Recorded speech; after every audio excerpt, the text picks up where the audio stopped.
The Dutch Foreign Ministry is investigating reports that China has set up 2 illegal police stations in the Netherlands, which are allegedly being used to harass Chinese dissidents. Now, the Chinese posts in Amsterdam and Rotterdam claim to offer diplomatic assistance, but had not been declared to the Dutch government. The human rights group says that this isn't just happening in the Netherlands. Safeguard Defenders claims that China has opened more than 50 of what it calls 110 overseas police service centres in cities around the world. Now, 110 is the emergency police number in China. The report says that the centres are being used to blackmail suspects into returning to China to face criminal charges in breach of global extradition laws.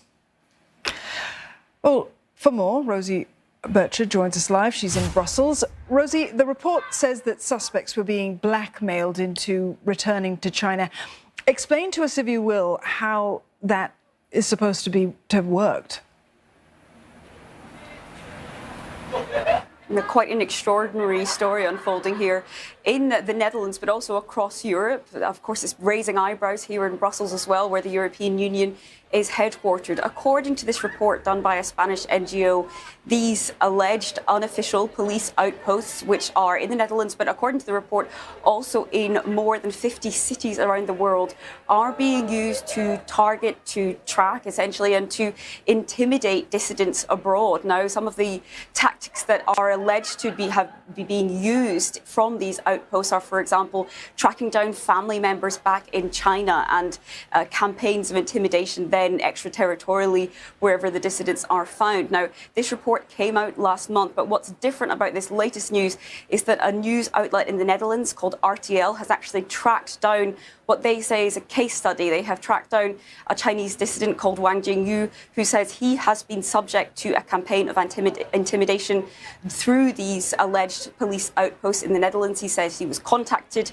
by someone from one of those police outposts and then was subsequently intimidated. Now, this is not the first time we've heard a similar report, for example, from Dublin in Ireland a few weeks ago, that there was a reported police outpost unofficially there too. Now, of course, if this is taking place, what it does is essentially circumvent rules which govern the rule of law nationally, circumvent extradition rules, because the goal here, according to the NGO that has been looking into this, is to try and persuade dissidents that are abroad to go back to China and to face criminal proceedings there. Now, all very much in terms of allegations just now. We don't yet have any clarity on what exactly is happening behind these doors of these alleged outposts, but certainly something that officials are scrambling to get some more clarity on here.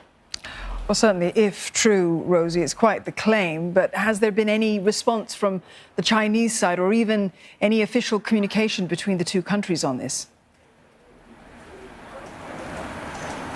The Chinese side is strongly rebutting these allegations. It says they are false. Let me read you some of what the Chinese Foreign Ministry has said in response to these claims. It says that China's public security departments have been cracking down on transnational crimes in accordance with international law and fully respect judicial sovereignty and fully respect the judicial sovereignty of other countries. It's also pointed to saying that these are, in fact, service stations for Chinese citizens abroad. It highlighted the fact that due to strict COVID rules in China, there have been struggles for Chinese citizens, for example, to do everyday things like renewing driver's licenses. Now, I've managed to speak to the Dutch Foreign Ministry. So far, what they have told me is that they are looking into these claims.